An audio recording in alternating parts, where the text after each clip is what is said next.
Hai, Assalamualaikum warahmatullahi wabarakatuh. Kita belajar bareng yuk.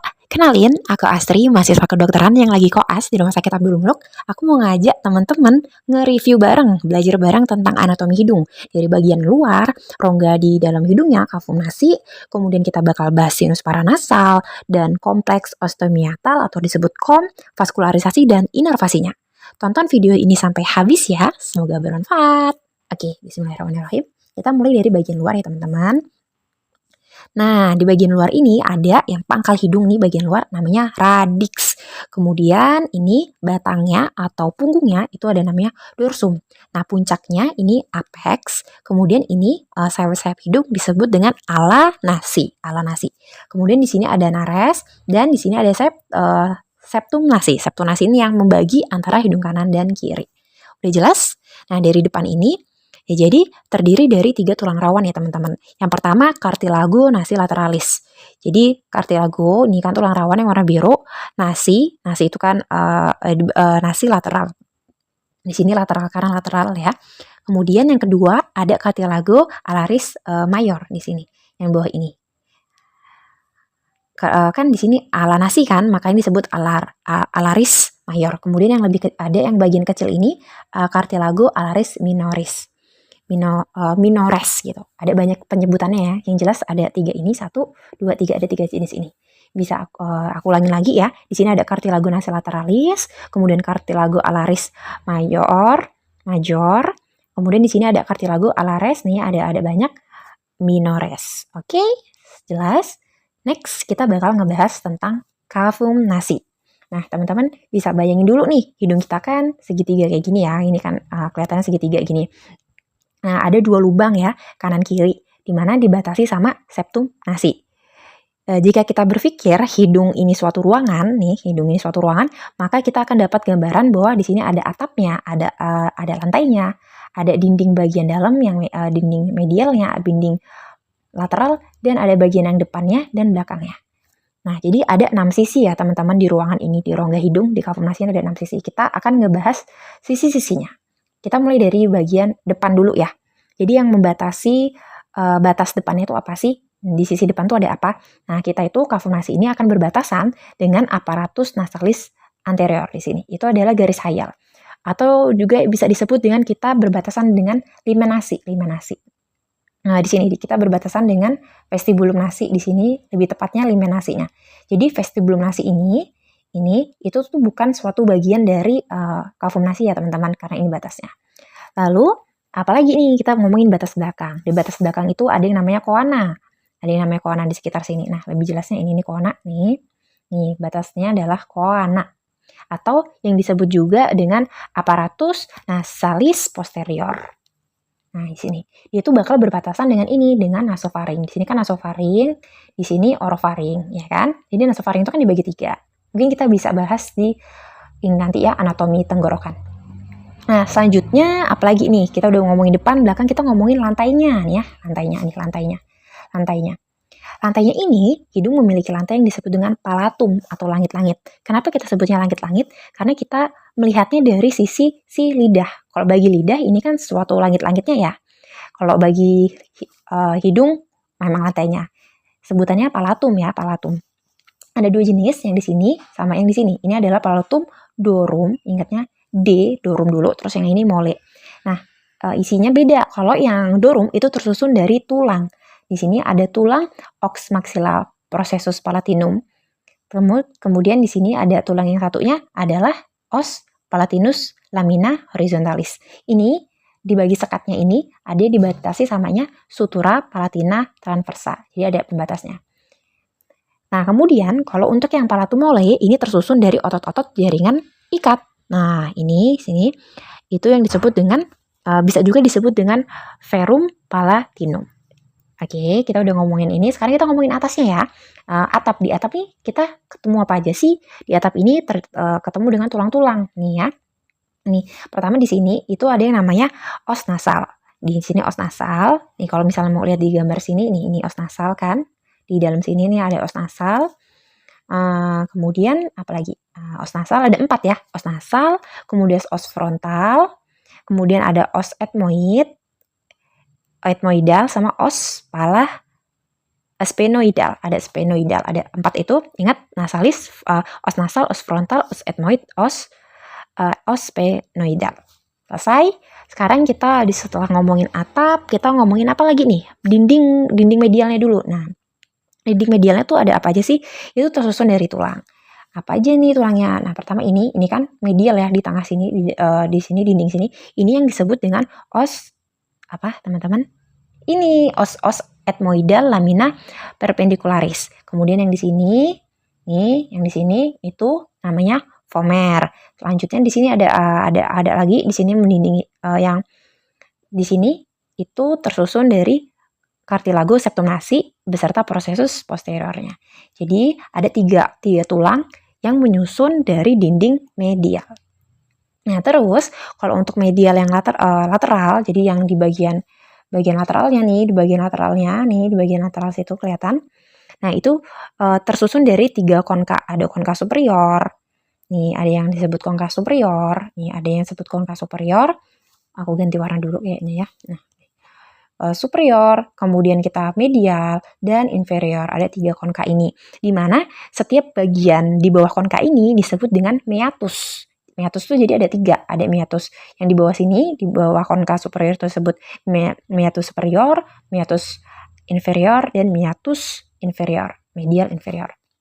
Nah, biar ada gambarannya kita mungkin bisa lihat video ini dulu ya. Coba kita lihat ini. Nah, aku tuh mau nunjukin ini, teman-teman.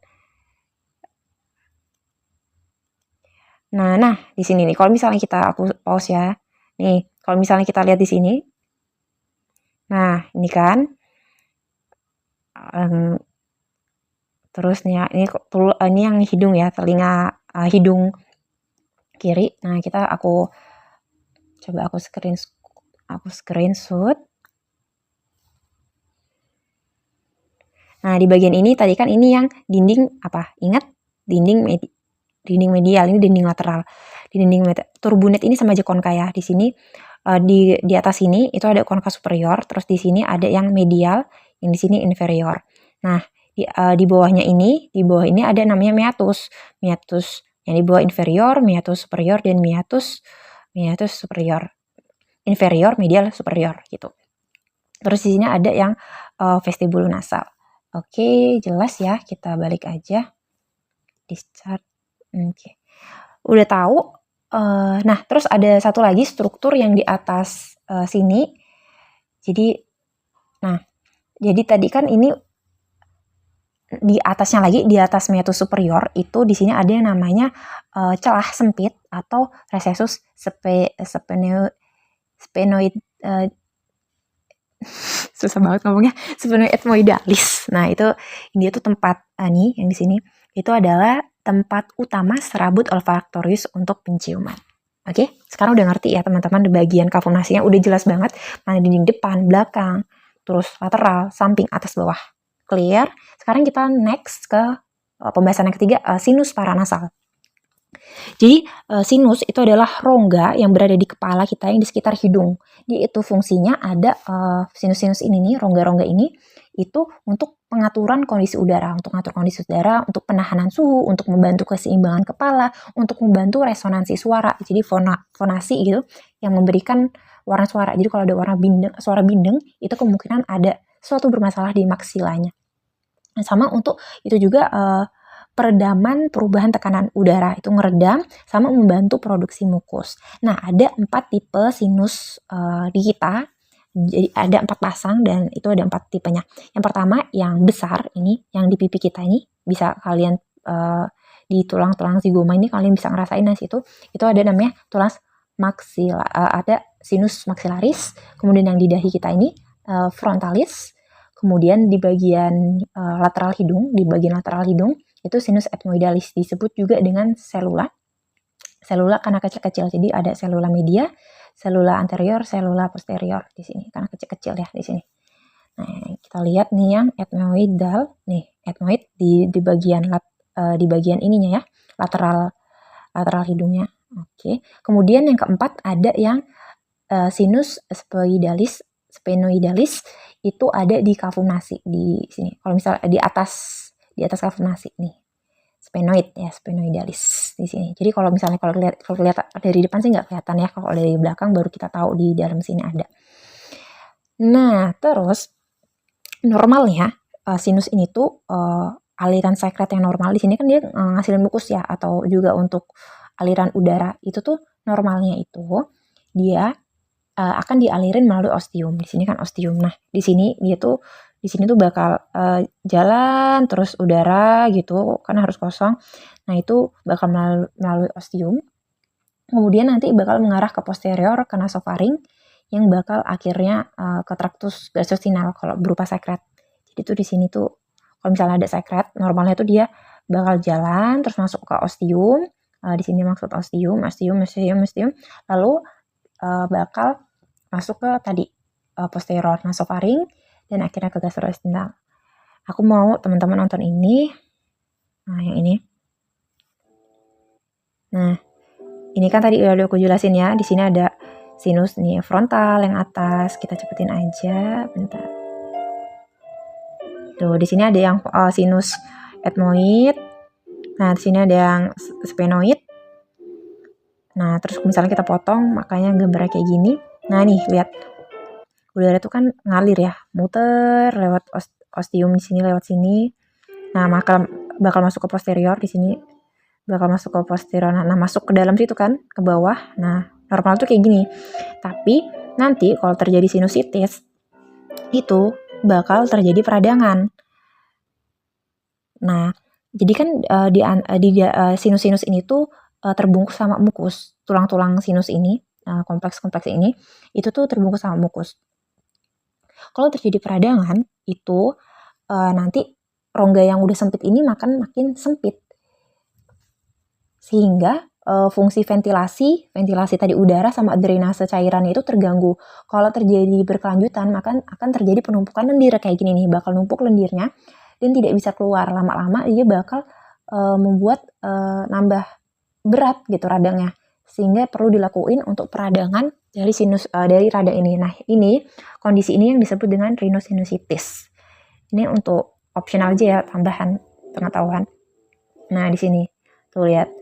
Ntar ini ada jenis-jenis operasinya. Mungkin kita bisa bahas lebih detail kalau masalah jenis operasi atau tata laksana di bagian nanti ngebahas tentang RSK ya, rhinosinusitis kronis gitu. Oke, teman-teman yang udah ngerti ya. Jadi tadi memang alirannya itu seperti itu. Jadi dia akan bergerak alirannya ke muara-muara, ke aliran ke sungai. Istilahnya gitu. Nah, oke. Nah, sekarang aku mau ngebahas ini muaranya. Tadi kan bisa aku ulangi lagi nih videonya. Nah, nih lihat. Dia kan alirannya tuh jalan ya. Tuh alirannya tuh masuk dari kayak mana sih cara aliran drainasenya itu tuh jalan-jalannya gitu kan. Apa namanya? Jalan, apa bahasa Inggris jalan itu ya? Ya pokoknya jalan. Nah, muaranya. Nah, jadi yang pertama aku mau ngebahas di sini.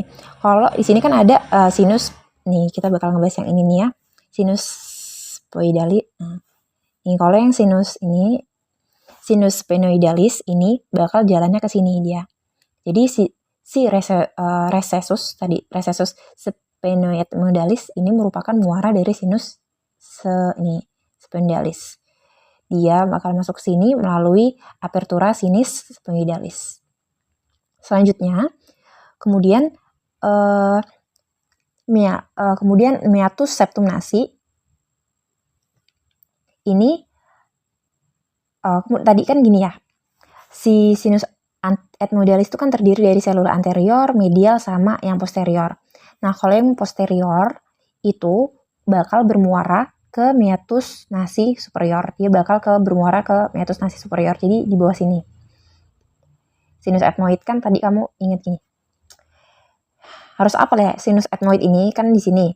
Nah, dia itu untuk yang bagian selula posterior, dia itu bakal berlanjut jalanan alirannya itu ke meatus nasi superior. Ngerti nggak? Kayak gitu ya. Tapi kalau untuk yang lain, selula anterior sama media itu ke bagian yang ini, yang ke tengah, di bagian sini di meatus nasi media. Oke. Gitu. Jadi tadi ya, kalau yang sinus sphenoidalis bakal ke recessus sphenoidal. Kemudian kalau yang bagian yang sinus sphenoidalis yang selula posterior ke meatus nasi superior, kalau yang lainnya bakal ke meatus nasi yang media. Nah, terus selain itu juga di bagian sini yang bermuara di sini meatus inferior, di sini kan meatus inferior, itu hanya ada satu yang bermuara ke sini, yaitu ductus nasolacrimalis yang merupakan saluran air mata yang ke hidung. Jadi air mata nanti dari saccus lacrimalis itu kan bakal bersambung ke ductus lacrimalis dan bermuara di bagian bawah di meatus meatus naris inferior melalui plica lacrimalis. Nah, di sini.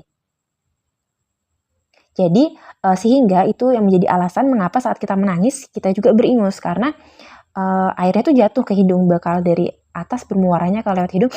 Nah, jadi kan kita sering kayak gitu kan. Nah, itu karena ada hubungannya, ada aliran sungainya gitu istilahnya. Kemudian tadi semua sinus kayak sinus maxillaris dan sinus frontalis itu bakal bermuaranya di tadi ya, di media, nasi media. Ingat ya, di nasi media. Nah, ini ada bagian-bagiannya. Kalau misalnya kita tadi ini kan udah potong konka medianya ya, kan bakal maka kita tuh bakal ngelihat ada bulatan besarnya. Akan lihat ada bulatan besar. Namanya ini adalah bulla ethmoidalis. Ingat ya, bulla ethmoidalis. Ini penting struktur ini. Kenapa nanti aku jelasin. Teman-teman di sini ada namanya bulla ethmoidalis. Nah, ini yang dibentuk sama selula ethmoidalis media. Lalu ada titik-titik ini. Ada titik-titik ini. Ini yang titik-titik ini merupakan langsung muaranya. Jadi muaranya itu bakal lewat titik-titik ini.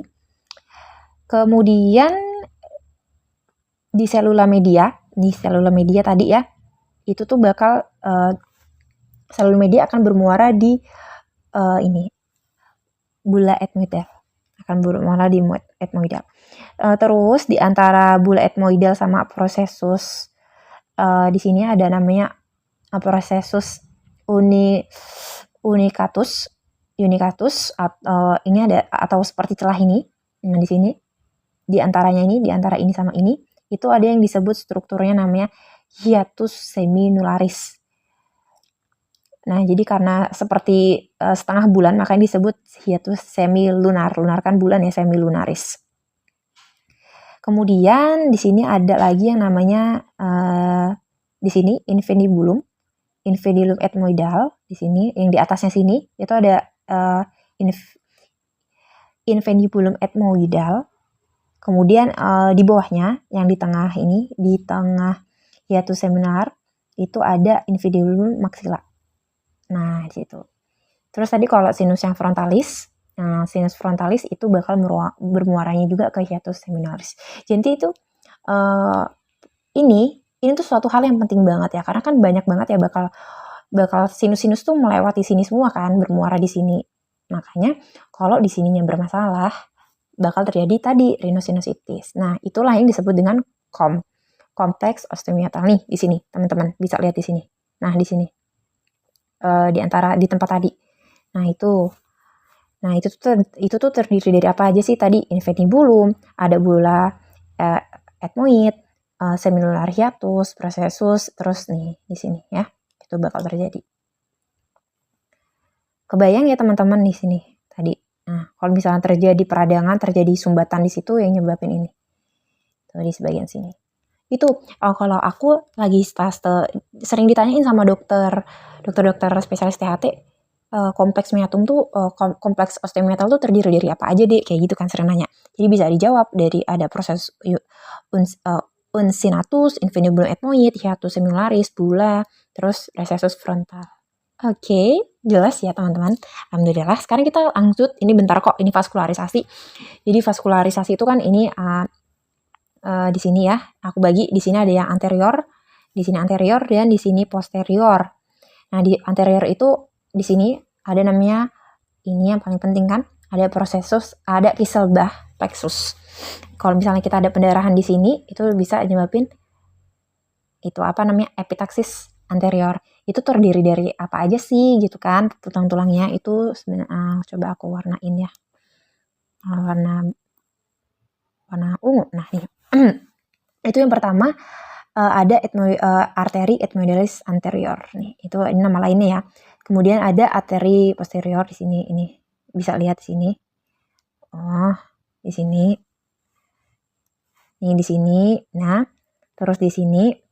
Lalu ada apa lagi di sini? Di sini ada apa? Sphenoethmoidal nih yang ini, arteri tadi arteri sphenopalatina, lalu di sini ada yang disebut dengan palatina major, ini nama lainnya ya, palatina major atau greater. Terus di sini ada yang arteri labialis superior. Nah, septum nasi. Nah, di situ ada 5 struktur 5 arteri yang membentuk dari sini prosesus. Nah, jadi ingat arteri ethmoidal ethmoidal anterior, arteri ethmoidal posterior, arteri sphenopalatina, arteri palatina major, sama arteri labialis superior septum nasi. Oke. Nah, ini yang bagian anterior. Kalau di bagian posterior itu tuh membentuk ini yang disebut dengan